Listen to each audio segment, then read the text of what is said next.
भिक्खू दिसला, भिक्खूनी दिसली, त्यांना दान करा.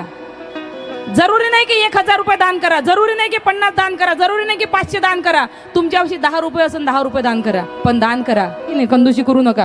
कारण तुम्ही इथंच ठेवणारा, मी इथंच ठेवणार, संघ कोणीच नेत नाही आहे. तुमच्या संघ जर तुमचे जाईल तर फक्त आणि फक्त तुमचे कुशल कर्म जातात, बाकी काहीच कोणाचे संघ जात नाही. सगळं इथंच राहते. म्हणून दान करा, जरूरतमंदांना दान करा. करुणा असली पाहिजे, एकामेकाबद्दल मैत्री असली पाहिजे. एकामेकाबद्दल तुम्हाला तारीफ म्हणून सांगत नाही. माझी मुलगी 18-19 वर्षाची आहे आणि माझ्यासोबत बुद्धगयाला 1 महिना राहिली. तिची तारीफ म्हणून करत नाही. इंस्टावर खूप फेमस आहे आणि इंस्टावर रील बनवते, त्याची तिला खूप पैसे मिळतात. काही जे काही मिळते ते. आता मी तर तिला कधी विचारले नाही किती पैसे मिळते, पण तिच्या परीनं जेवढे पैसे कमावले 1 रुपया खर्च न करता 1 महिना तिने पूर्ण बुद्धगयाला तिथे दान केले. भंतीजी लोकांत भोजन करेल, कोण्या गरिबांना कपडे वाटेल, कोणाचं हे करेल. मला एवढा